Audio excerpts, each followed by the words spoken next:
आपसे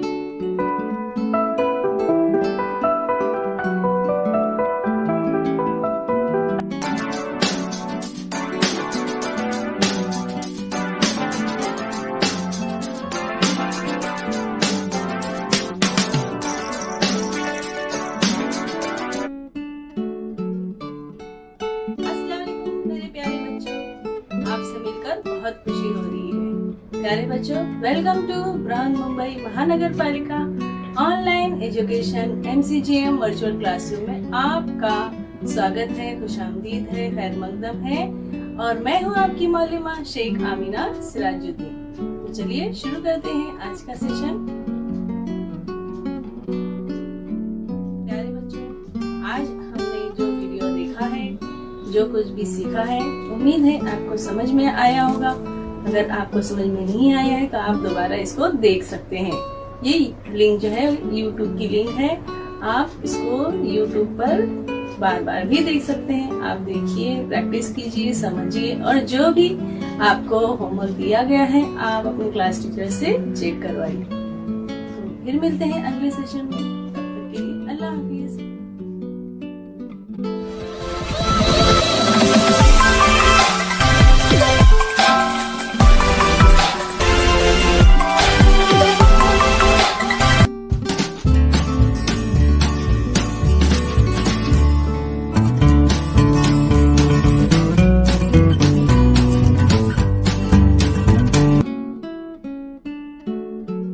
अस्सलाम वालेकुम मेरे प्यारे बच्चों, कैसे हो आप सभी? उम्मीद है सब खैरियत से होंगे, घर में महफूज होंगे और थोड़ी बहुत पढ़ाई भी कर रहे होंगे। चलिए तो शुरू करते हैं आज का सेशन।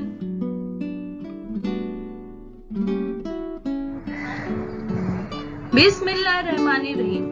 शुरू अल्लाह के नाम से जो निहायत मेहरबान और रहम वाला है।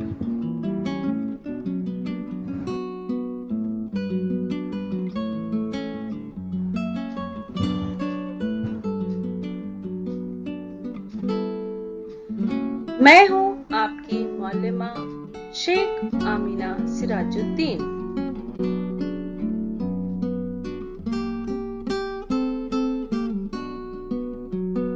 जमात शशुम।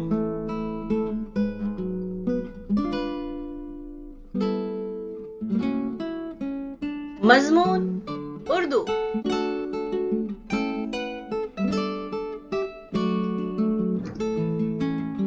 सबक नंबर 18 एतबार। हिस्सा अव्वल। इस सबक को हम 2 हिस्सों में पूरा करेंगे। पहले हिस्से में हम सबक की वजाहत और बुलंद खानी और दूसरे हिस्से में हम सवाल और जवाब करेंगे। इस सबक को लिखा है पंडित सुदर्शन। सबक को लिखने वाले मुसन्निफ का नाम पंडित सुदर्शन है।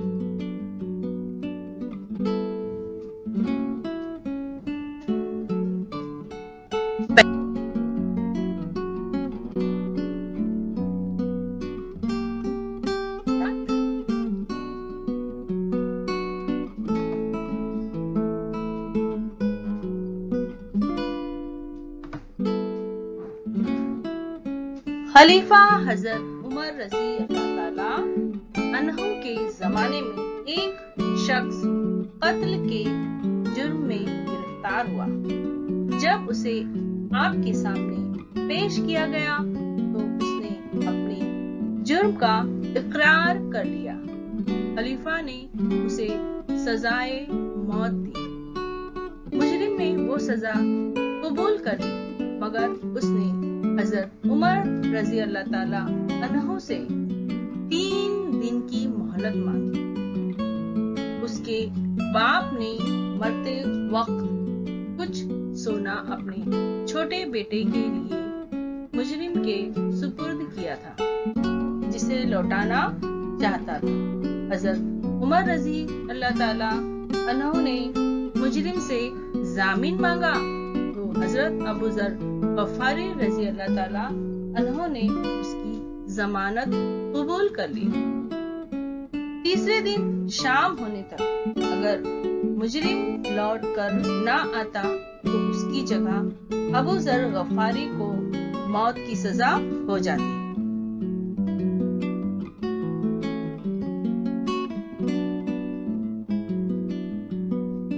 तीसरे दिन लोग मुजरिम का इंतजार करने लगे। जब शाम तक भी वो लौट कर नहीं आया तो लोगों की बेचैनी बढ़ने लगी।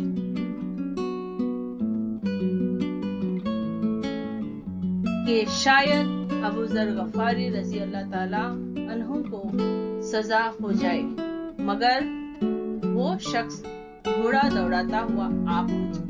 उसने खलीफा से अपना इंसाफ पूरा करने की दरख्वास्त की। मुजरिम के कौल का पास रखने से सारे लोग खुश हो गए और मुद्दई ने उसे माफ कर दिया। इस तरह वादा निभाने की वजह से उस शख्स की जान बच गई और हजरत उमर रजी अल्लाह ताला अन्हु का इंसाफ भी पूरा हुआ। जेल की कहानी भी इसी मौजू से मुताल्लिक है।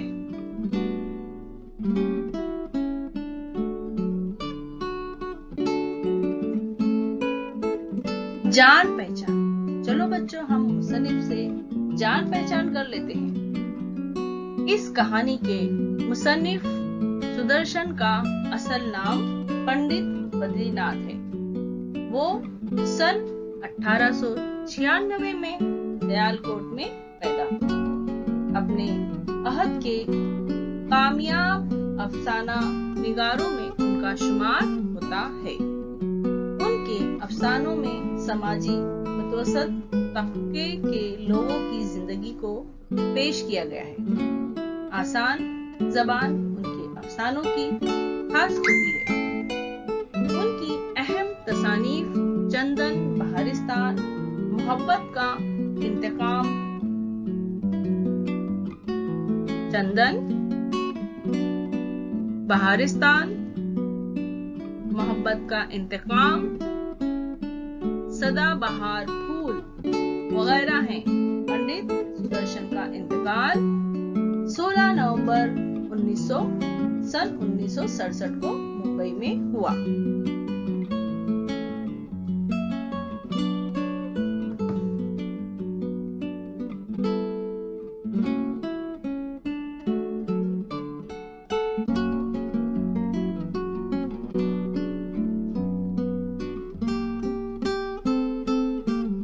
माँ को अपने बेटे और किसान को अपने लहलहाते खेत देखकर जो खुशी होती है, वही खुशी बाबा भारती को अपना घोड़ा देखकर होती थी।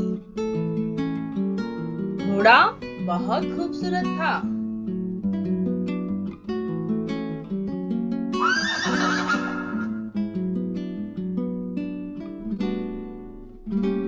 उसके जोड़ का घोड़ा सारे इलाके में न था। बाबा भारती उसे सुल्तान कहकर पुकारते थे।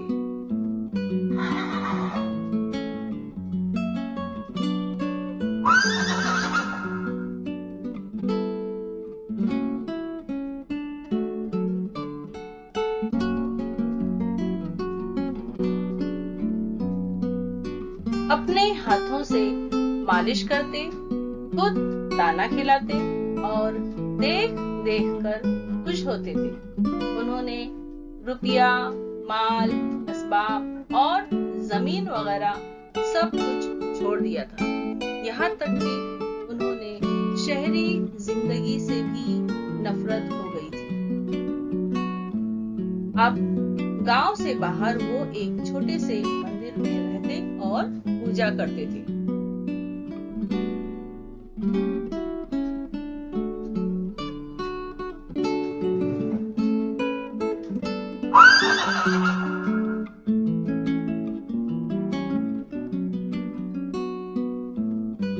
मैं सुल्तान के बगैर नहीं रह सकूंगा। उन्हें वहम सा हो गया था। वो उसकी चाल पर फिदा थे। कहते, ऐसा चलता है जैसे मोर घटा को देखकर नाच रहा हो।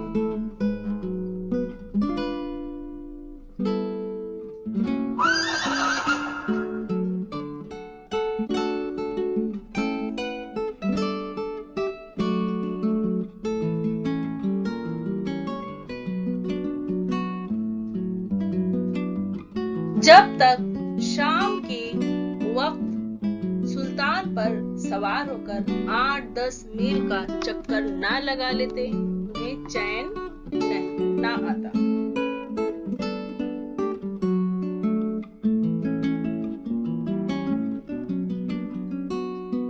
खड़क सिंह उस इलाके का मशहूर डाकू था। लोग उसका नाम सुनकर कांपते थे। सुल्तान की तारीफ उसके कानों तक पहुंची। उसका दिल सुल्तान को देखने के लिए बेचैन हो गया। एक दिन वो दोपहर के वक्त बाबा भारती के पास पहुंचा और सलाम करके बैठ गया।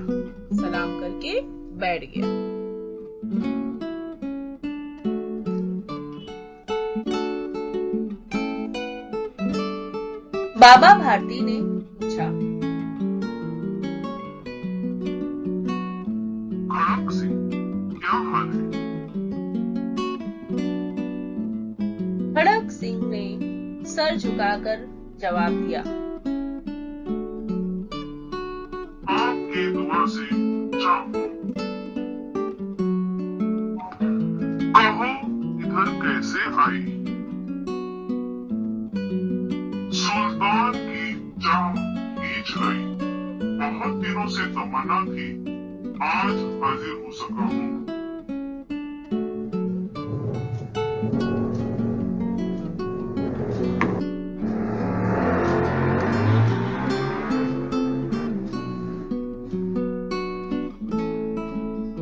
बाबा भारती और खड़क सिंह अस्तबल में पहुंचे।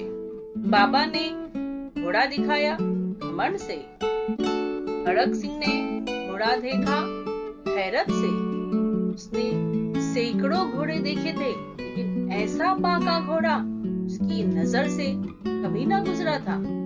सोचने लगा, किस्मत की बात है, ऐसा घोड़ा खड़क सिंह के पास होना चाहिए। इस साधु को ऐसी चीजों से क्या फायदा? वो बेसब्री से बोला, लेकिन इसकी चाल ना देखी तो क्या?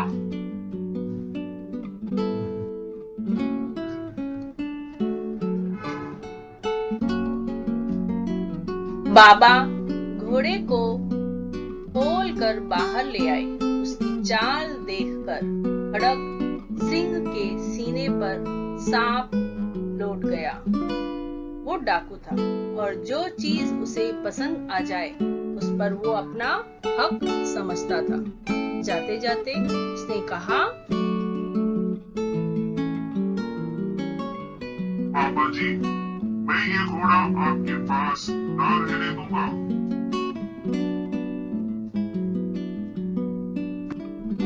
प्यारे बच्चों, अस्तबल यानी घोड़े बांधने की जगह, और उसके सीने पर सांप लौट गया यानी जलना हसद करना। जो डाकू था खड़क सिंह, उसने जब देखा इतना खूबसूरत घोड़ा तो वो बाबा जी से हसद करने लगा, जलने लगा कि इतना अच्छा घोड़ा बाबा जी के पास क्यों है, मेरे पास होना चाहिए।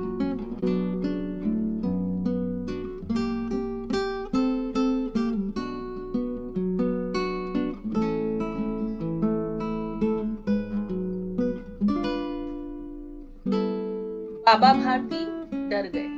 डाकू ने उन्हें क्या कहा, धमकी दी ना कि मैं ये घोड़ा आपके पास ना रहने दूंगा। ये बात सुनकर बाबा भारती डर गए। उन्हें रात को नींद ना आती थी। सारी रात अस्तबल की रखवाली में कटने लगी। खड़क सिंह का खौफ हर वक्त उनके दिल में समाया रहता। कई हफ्ते गुजर गए और वो ना आया। यहाँ तक कि बाबा भारती किसी हद तक बेपरवाह हो गए।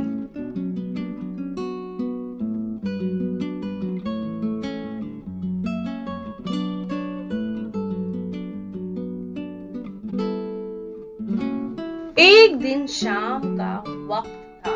बाबा भारती सुल्तान की पुश्त पर सवार होकर सैर करने जा रहे थे।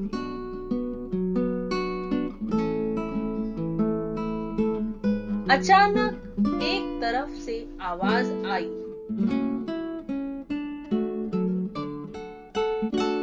ओ बाबा, इस गरीब की सुनते जाना।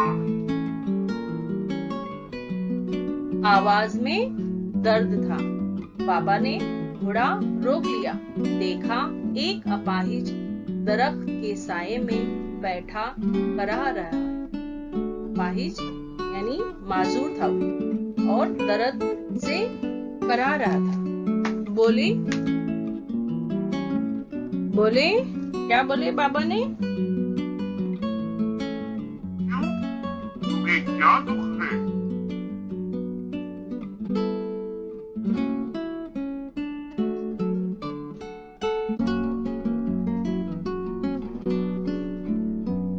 अपाहिज ने हाथ जोड़कर कहा,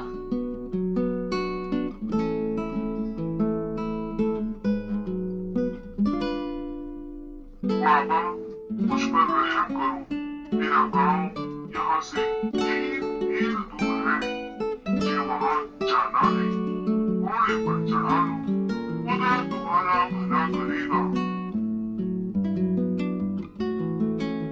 वहाँ तुम्हारा कौन है? दुर्गानंद वैद का नाम सुना होगा। मैं उनका सौतेला भाई।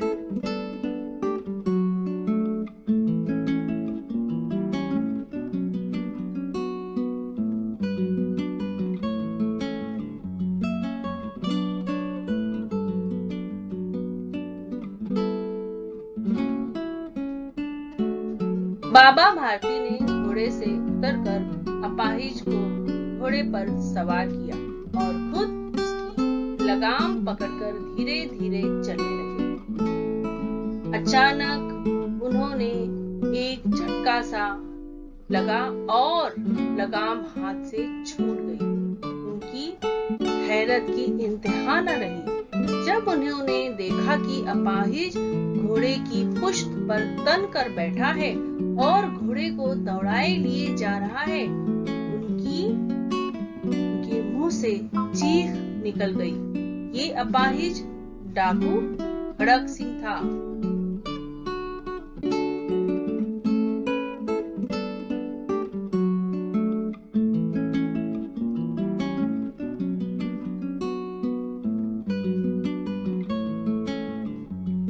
बाबा भारती कुछ देर तक चुप रहे और उसके बाद कुछ फैसला करके पूरी ताकत से चीख कर बोले, ठहर जाओ।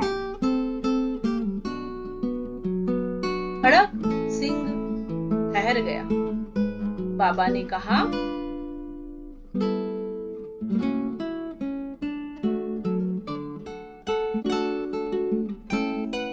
घोड़ा तुम्हारा हो चुका। मैं तुमसे इसे वापस करने के लिए ना कहूँगा, लेकिन खड़क सिंह एक इल्तिजा करता हूँ, इसे प्राण ना देना, वरना मेरा दिल टूट जाएगा।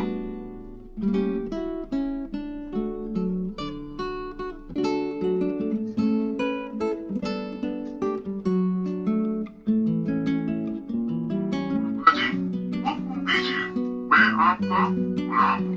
सिर्फ ये घोड़ा ना दूंगा।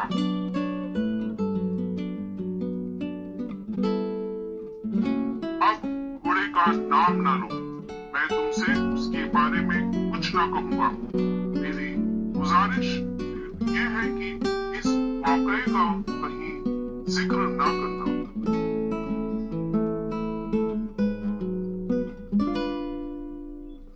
खड़क सिंह ने क्या कहा? बाबा जी हुक्म दीजिए, मैं आपका गुलाम हूँ। सिर्फ ये घोड़ा घोड़ा ना दूंगा। अब घोड़े का नाम न लो, मैं तुमसे उसके बारे में कुछ ना कहूंगा। मेरी गुजारिश सिर्फ ये है कि इस वाकये का कहीं जिक्र न करो। ऐसा बाबा भारती ने खड़ग सिंह से कहा।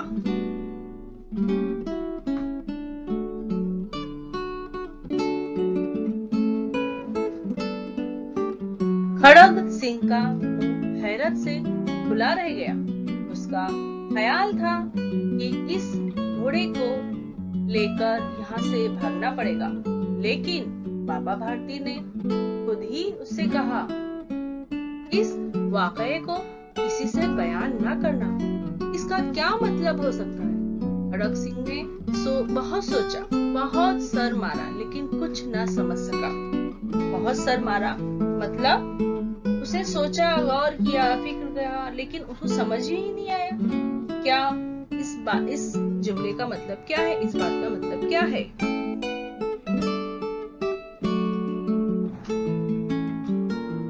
हार कर उसने अपनी आंखें बाबा भारती के चेहरे पर गाड़ी और पूछा, बाबा जी, इस बात को बताने में आपको क्या डर है? ये सुनकर बाबा भारती ने जवाब दिया,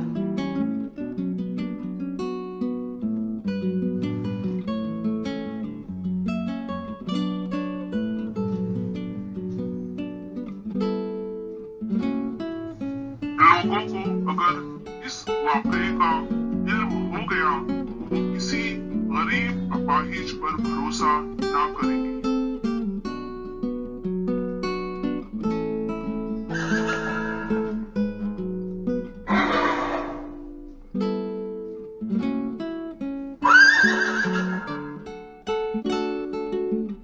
ये कहकर उन्होंने सुल्तान की तरफ से इस तरह मुंह फेर लिया जैसे उनका उससे कभी कोई ताल्लुक ही ना रहा हो।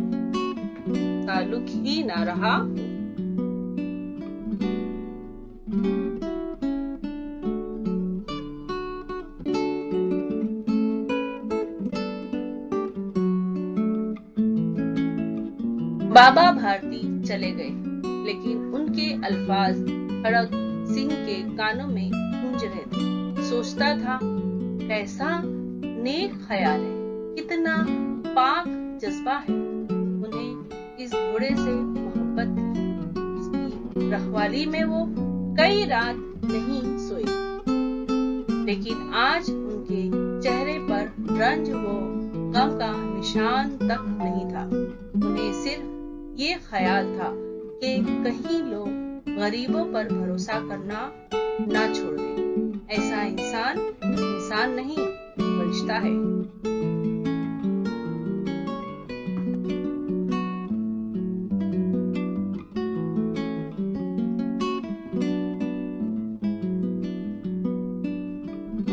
उसी रात खड़ग सिंह बाबा भारती के मंदिर में पहुंचा। आसमान में तारे टिमटिमा रहे थे।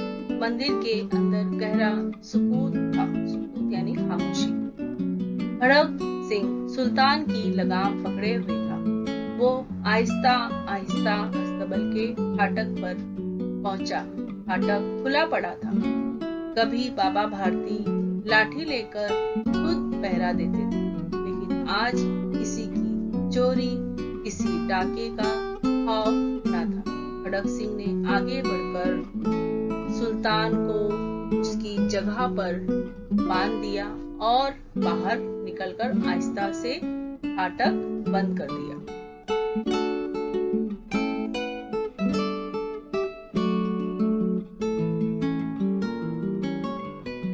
सुबह सवेरे बाबा भारती ने अपनी कुटिया से बाहर निकलकर ठंडे पानी से गुस्ल किया। उसके बाद इस तरह जैसे कोई ख्वाब में चल रहा हो, उनके पांव अस्तबल की तरफ बढ़े, लेकिन फाटक पर पहुंचकर उनको अपनी गलती का एहसास हुआ। वो रुक गए। घोड़े ने अपने आका के पांव की चाप पहचान ली और जोर से हिनहिनाया।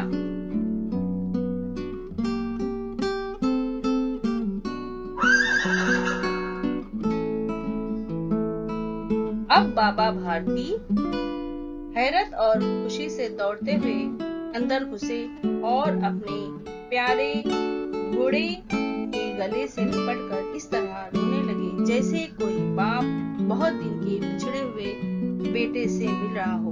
बार बार उसकी पुष्ट पर हाथ फेरते, उसके मुंह पर थपकियां देते और कहते, अब कोई गरीबों की मदद से ना मुड़ेगा, अब कोई गरीबों की मदद से ना मुड़ेगा। तो प्यारे बच्चों, आपने इस सबक को सुना, समझा। अब आपको समझ में आ गया होगा कि एतबार का मतलब है भरोसा। वहम होना यानी गुमान होना। जैसे बाबा भारती को वहम था, शक था कि मैं इसके सुल्तान के बगैर नहीं रह सकूंगा। और ये बात भी सही था। जब डाकू ने वो सुल्तान उनसे जब ले लिया तो वो परेशान हो गए, है ना। वो तो अपने सुल्तान को देख कर खुश होते थे, उसकी चाल पर फिदा थे। फिदा यानी निसार, कुर्बान होना। और सुल्तान से उनकी चाह, उनको बहुत मोहब्बत थी। प्यारे बच्चों, जब वो सुल्तान उनसे दूर हो गया तब वो परेशान रहने लगे। लेकिन जब खड़क सिंह ने जब घोड़ा चुरा लिया तो उन्होंने खड़क सिंह से कहा, इस वाक़े का जिक्र कहीं ना करना। क्यों नहीं करना ऐसा? क्योंकि उसने उन्हें धोखा दिया था। अपाहिज बनकर उनसे मदद की दरख्वास्त की और बाबा भारती ने उसकी मदद करने के लिए उसको घोड़े पर बिठा लिया। लेकिन उसने धोखेबाजी की और घोड़ा क्या किया? चुरा लिया। तो बाबा भारती को बहुत दुख हुआ कि इस तरह से डाकू ने उनके साथ में धोखा किया। इसलिए उसने कहा कि इस वाक़े का जिक्र कहीं ना करना। जब लोग सुनेंगे कि एक अपाहिज ने इस तरह से धोखाधड़ी से उनके घोड़े को, उनके सुल्तान को चुरा लिया, तो लोग जब किसी की मदद करना चाहेंगे, किसी गरीब की, तो सोचेंगे कि ये गरीब जो है वो सचमुच गरीब है या कोई धोखेबाज है। इसलिए उन्होंने कहा कि इस बात का जिक्र कहीं ना करना। लेकिन वो जो डाकू था तो समझदार था ही नहीं ना, उसको तो समझदारी थी ही नहीं।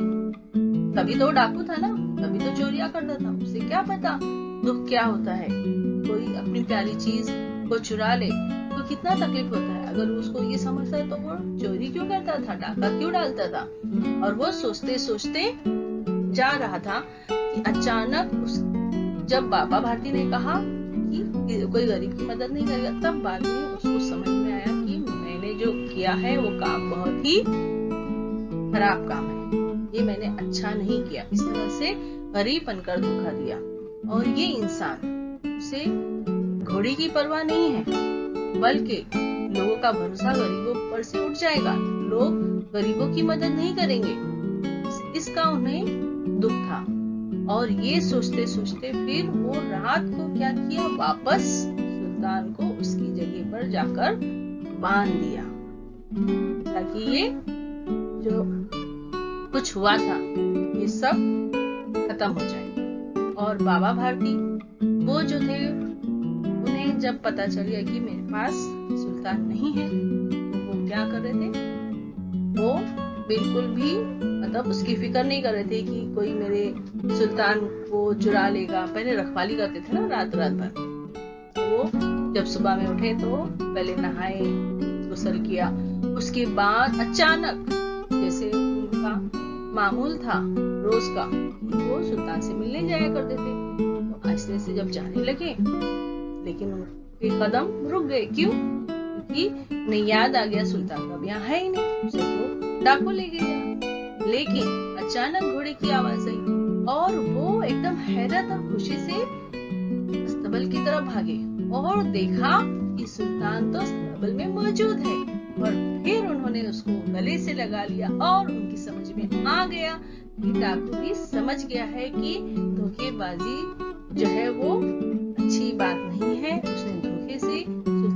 चुराया, और ये वाकया अगर किसी को पता चलेगा तो लोग गरीबों की मदद करना छोड़ देंगे या पहले सोचेंगे कि हम इस गरीब पर भरोसा करें या ना करें।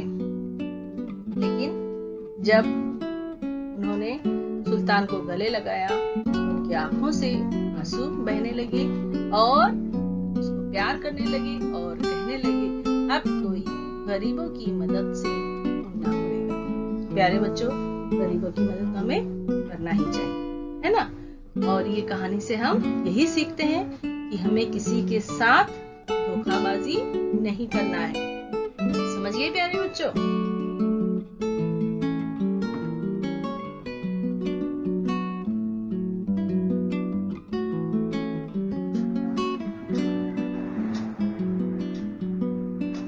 तो प्यारे बच्चों, चैनल को सब्सक्राइब करना ना भूलें। जिसने अब तक चैनल को सब्सक्राइब नहीं किया है वो चैनल को सब्सक्राइब कर लें, ताकि एजुकेशनल वीडियोस जब भी इस चैनल पर अपलोड हो आए तो आप तक सबसे पहले पहुंचे। और इस तरह से बेल आइकन को भी आप क्या करेंगे, प्रेस करेंगे। और अगर आपको ये वीडियो अच्छी लगी है तो इसको लाइक भी कीजिए। प्यारे बच्चों, वीडियो खत्म होने के बाद आपको क्या करना है, आपको डिस्क्रिप्शन बॉक्स चेक करना है। तो उसके लिए आपको क्या करना है, इस निशान को क्लिक करना है। समझ में आया आपको? तो आपके सामने डिस्क्रिप्शन बॉक्स ओपन हो जाएगा। इस तरह से देखिए यहाँ लिखा हुआ है। और आपको इसमें क्या दिखाई देगा, इसमें दिखाई देगा आपको फीडबैक फॉर्म, गूगल लिंक यहाँ दी गई है। ये है फीडबैक की गूगल लिंक है, इसको आपको ओपन करना है और अपने तासुरात, आपको ये वीडियो कैसा लगा इसके बारे में हम जानना चाहते हैं आपसे। तो इस फॉर्म में यही दिया गया है, तो आप जरूर इसको ओपन कीजिए और अपने तासुरात बताइए। और इसमें कुछ इम्पोर्टेंट प्रैक्टिस क्वेश्चंस है, कुछ सवाल दिए गए हैं, आप उसकी मशक कीजिए। तो है ना मजेदार एक्टिविटी? तो चलिए कीजिए झटपट।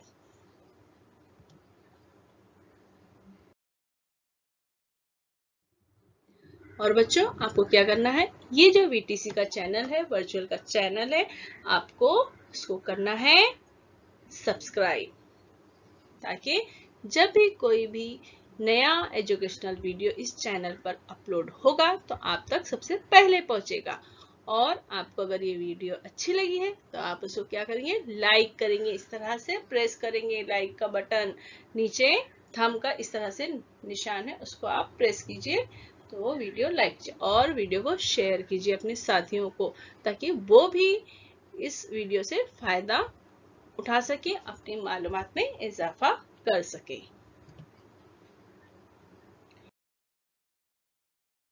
और वीडियो देखने के लिए प्यारे बच्चों आप सबका बहुत बहुत शुक्रिया। Thanks for watching. मैं फिर मिलूंगी आपसे एक नए एजुकेशनल वीडियो के साथ। तब तक के लिए अल्लाह हाफिज। प्यारे बच्चों, आज हमने जो वीडियो देखा है, जो कुछ भी सीखा है, उम्मीद है आपको समझ में आया होगा।